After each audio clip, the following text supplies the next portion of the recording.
rango de significado que va desde terror, miedo, estremecimiento, pasando por asombro, reverencia, devoción, confianza y llegando a adoración. Quizá la primera idea que viene es la del terror, pavor, miedo ante el Señor. Y sí, hay ejemplos en la Biblia cuando el temor del Señor se manifestó así en el pueblo o en individuos. Pero, aunque ciertamente el pecador debería estar así ante el Dios que es santo, santo, santo, debido a su gran misericordia y gracia demostrada a través de la vida, muerte y resurrección de Jesucristo, ahora sus hijos, vivimos el temor del Señor, más bien, en sus últimas acepciones, tales como asombro, respeto, reverencia, devoción, confianza, adoración. Por dar una definición, aunque imperfecta, que sea funcional, podemos decir que el temor del Señor es una sumisión reverente de todo nuestro ser que conduce a la obediencia, confianza y adoración de nuestro Dios. El que teme al Señor, obedece al Señor, confía en su palabra y vive para su gloria. El que teme al Señor no quiere ofenderle, por eso se aparta del mal. El que teme al Señor toma cada vez más, mejores decisiones porque lo guía la sabiduría de lo alto. El que teme al Señor está consciente constantemente que todo pensamiento, acción y palabra, lo vive ante el rostro santo del Señor de quien no podemos escondernos en ningún sitio en la tierra. El que teme al Señor celebra su gracia maravillosa en adoración continua porque Jesucristo asumió el justo juicio de Dios en nuestro lugar y llevó sobre sí el castigo que era nuestro. En fin, el temor del Señor se verá en esa sumisión total reverente ante nuestro Dios que se manifestará en obediencia, confianza y adoración. Este mes estamos explorando varios salmos para seguir creciendo en el temor del Señor. Los salmos describen de muchas maneras muy vívidas a Dios, y con muchas imágenes nos hacen ver cuán maravilloso y asombroso es nuestro Dios, para que, al conocerlo más, le temamos más. Por eso, los salmos son excelentes maestros del temor del Señor. Es decir, al seguir las pautas de los salmistas podemos seguir creciendo en esa vida de sujeción reverente a Dios, de tal forma que le obedezcamos, confiemos en Él y le adoremos con todo nuestro ser. Hoy consideraremos el Salmo 92 y en él encontraremos 3 pautas a seguir para crecer en el temor del Señor a pesar de vivir realidades contradictorias en nuestras vidas. No siempre es fácil confiar, no siempre es fácil creer, no siempre es fácil obedecer. Sobre todo cuando nuestras circunstancias presentes parecen gritarnos cosas contrarias a las verdades de la Escritura. En momentos así, es el temor del Señor el que nos hará mantenernos firmes a pesar de esos embates circunstanciales de la vida. Es el temor del Señor el que nos mantendrá en obediencia, aunque hacerlo no sea lo más popular, lo más fácil o lo más cómodo. Y en este salmo encontraremos por lo menos 3 enfoques que el salmista tiene, para contrarrestar con el temor del Señor, todo aquello que le sugiere ir en una dirección opuesta. Por eso este día decimos, teme al Señor por su carácter y sus obras, aunque tus circunstancias presentes te tienten a hacer lo contrario. El salmista nos provee 3 puntos de enfoque para mantener el temor del Señor en el lugar de prioridad que debe tener. Lo primero es, 1. Enfócate en el carácter del Señor. 1 a 3, dice el Salmo 92. 1 a 3. Cuán bueno, Señor, es darte gracias. Y entonar, oh Altísimo, salmos a tu nombre, proclamar tu gran amor por la mañana, y tu fidelidad por la noche, al son del decacordio y de la lira, al son del arpa y del salterio.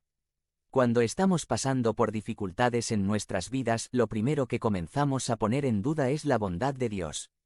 Comenzamos a pensar, siguiendo la sugerencia de nuestras circunstancias difíciles, que quizá Dios no es tan bueno después de todo. Que quizá Dios se olvidó de nosotros, que quizá Él, Señor, nos ha negado su amor. Cuando comenzamos a ir en esa loma resbalosa, no tardamos mucho en tener un enfriamiento o distanciamiento en nuestra relación con el Señor que resulta en grande perjuicio en nuestras vidas. Pero el salmista, aunque está pasando algunas circunstancias reales difíciles que más tarde abordará, comienza reafirmando en su corazón una gran verdad, comienza enfocándose en lo que es verdad y nunca cambia, comienza a enfocarse en el carácter de Dios como se ha revelado en la Escritura. En vez de comenzar viendo las circunstancias difíciles, comienza enfocándote en el lugar correcto. Comienza enfocándose en Dios y dice, cuán bueno es entonar salmos al Señor. Cuando alabas al Señor, tu enfoque está en Él, no en las circunstancias. Esa es la estrategia, enfócate en Dios y no en tus circunstancias. Cuanto más veamos primero nuestras circunstancias difíciles, menos vemos la grandeza, poder y bondad de nuestro Dios. Pero el salmista no quiere que le pase eso y se enfoca en agradecer, en alabar al Señor con salmos, con verdades reveladas provenientes de la Escritura. Su enfoque está en el Señor. Pero nos aclara también en qué aspecto del Señor se enfoca. Vemos que su enfoque está en proclamar su amor por la mañana y su fidelidad por la noche. En pocas palabras, se enfoca en el maravilloso carácter inmutable, perfecto y eterno de nuestro Dios. Dios ama y Dios es fiel. Cuán importante es recordarse a uno mismo esto en momentos difíciles. Los pensamientos mentirosos y contrarios respecto de Dios comienzan a aflorar cuando estamos en dificultades. Esas mentiras necesitan ser eliminadas con la verdad acerca de Dios. Por eso, repítete a ti mismo su verdad, la verdad acerca de su carácter. Te has descubierto a ti mismo hablándote a ti mismo, ya sea mental o audiblemente.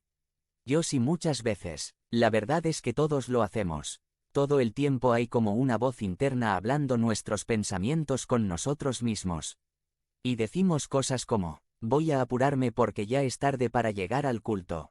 No quiero llegar tarde y atravesar enfrente y que todos se den cuenta que llegué tarde. Apurate Wilbur. ¿Cierto o no? Pues cuando estemos en circunstancias difíciles necesitamos enfocarnos en el carácter de Dios según se ha revelado en la Escritura. Repítete a ti mismo cómo es el Señor en verdad, cómo es su gran amor para contigo y cómo ha sido su fidelidad en tu vida. Y no solo en un momento del día, sino como dice el salmista, proclama su amor en la mañana y su fidelidad cada noche. Dios es bueno y fiel, pase lo que pase en nuestras vidas. Cuando salga el sol, alaba al Señor, cuando se ponga el sol y vayas a la cama, alaba al Señor, enfócate en su carácter. Haz de esto un hábito espiritual en tu vida y estarás reforzando el temor del Señor que te libra de la mentira en el tiempo difícil. Por eso decimos, Dios es bueno y fiel, teme al Señor por su carácter, aunque tus circunstancias presentes te tienten a hacer lo contrario. Pero, como dijimos, el salmista nos comparte un segundo punto de enfoque para seguir creciendo en el temor del Señor cuando vengan los embates de las circunstancias complejas, y este es 2. Enfócate en las obras del Señor. 4-5. Dice el Salmo 92. 4-5. Tú, Señor, me llenas de alegría con tus maravillas, por eso alabaré jubiloso las obras de tus manos. Oh Señor, cuán imponentes son tus obras y cuán profundos tus pensamientos. Después de haber reforzado el temor del Señor en su vida, enfocándose en el carácter del Señor, ahora el salmista pasa a enfocarse en las obras del Señor. La presuposición evidente es que Dios no es pasivo ni distante. Dios ha estado involucrado en el pasado, está activo en el presente y seguirá con su pueblo en el futuro. Su enfoque está en las obras de Dios y esto lo llena de alegría. Las obras de Dios son motivo de su alabanza jubilosa. Está maravillado por sus obras imponentes. Cuán importante es que consideremos la profundidad que merece todo lo que el Señor ha hecho en sus obras de creación, providencia y redención. Cuando estamos en circunstancias difíciles podemos caer en la tentación de pensar que Dios es un simple espectador en las gradas viendo lo que ocurre en la cancha de la vida, sin intervenir y con una pasividad total. Pero ese no es el cuadro que nos pinta la Escritura. Dios de eternidad a eternidad está activo e involucrado en su creación y en su mundo, y en nuestras vidas. Dios fue quien creó todo lo que existe, visible e invisible, esto es su obra de creación. Dios gobierna, sustenta y dirige su creación y sus criaturas, esto es su obra de providencia, y Dios ha reconciliado todas las cosas consigo mismo por medio de Jesucristo, esto es su obra de redención. Creación, providencia y redención. Con estas tres palabritas resumimos las obras de Dios, pero podríamos ocupar toda nuestra vida, y no sería suficiente, para estudiar las obras de Dios que son imponentes y profundas. Cuando estemos en circunstancias complicadas es muy importante enfocarnos en las obras de Dios para seguir temiéndole. Sus obras de creación, providencia y redención deben ser el motivo de nuestra alegría, el motivo de gozo, el motivo de nuestra alabanza. El enfocarnos en las obras de Dios nos hace recordar que Dios no es pasivo ni distante, que Él ha actuado, actúa y actuará siempre porque es un hacedor de maravillas. Dios no ve pasar la vida ante sus ojos, Él hace que las cosas sucedan y está dirigiendo la historia para su gloria.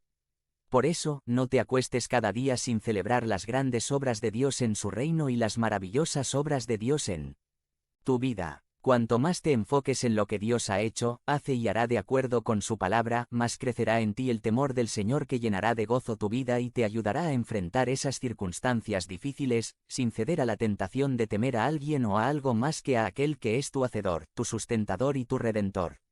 Por eso decimos teme al Señor por sus obras, aunque tus circunstancias presentes te tienten a hacer lo contrario.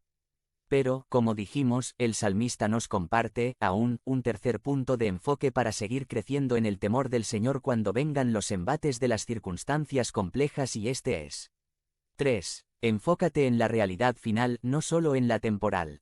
VV 6 a 15.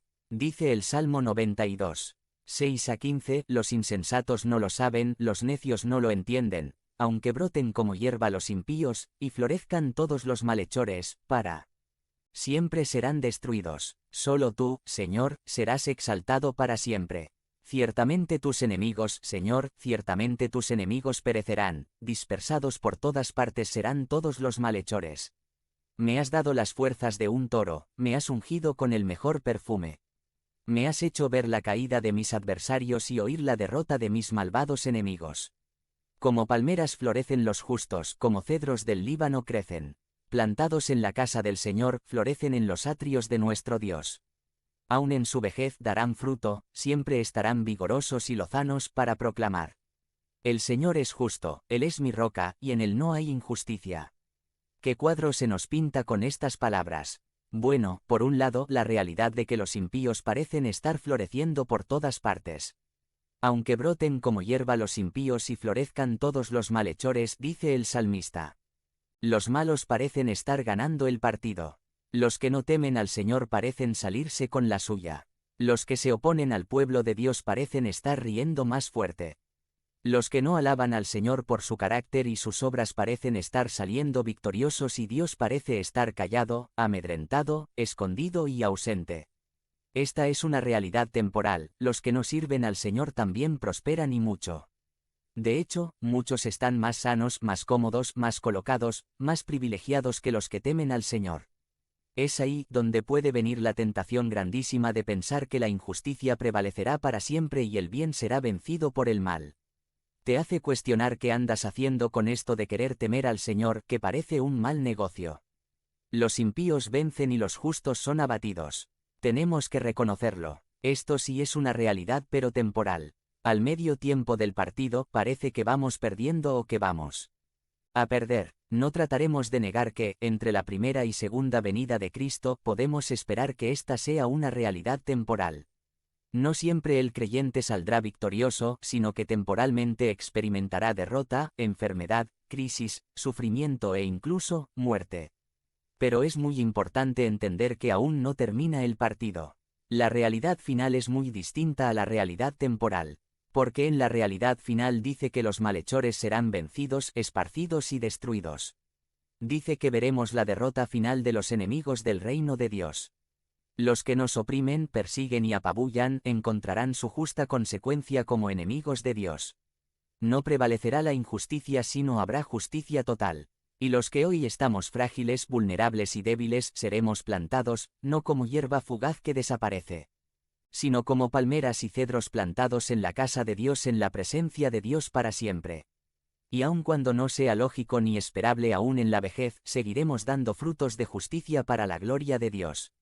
Para seguir creciendo en el temor del Señor necesitamos enfocarnos en la realidad final y no solo fijarnos de la realidad temporal. La realidad final es eterna y es la realidad por la que vale la pena vivir y morir. Por eso, este día enfócate en el final seguro que tendrá este drama de la historia. El final está seguro porque Jesucristo fue enviado por el Padre y a través de su sufrimiento, su vida, muerte y resurrección, hizo lo que era imposible para los hombres, nos reconcilió con Dios.